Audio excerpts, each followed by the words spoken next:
કાલ હવારે આ ટીમ ઢળી જશે, જરાય વાર નહીં લાગે. બહુ જન્મની ભૂલોને સુધારવા માટે ઠાકોરજીએ મનુષ્ય શરીર આપ્યું છે.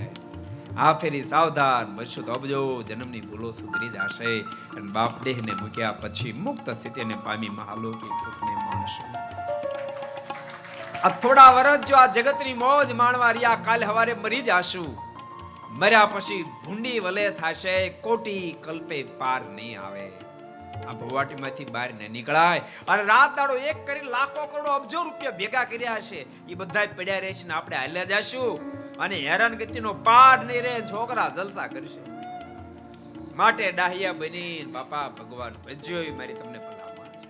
अगर ये वीडियो आपको पसंद आया हो तो लाइक करें और शेयर करना मत भूलिए. सब्सक्राइब करें सरदार कथा चैनल को और बेल आइकॉन पर क्लिक करना मत भूलिए लेटेस्ट वीडियो सबसे पहले पाने के लिए.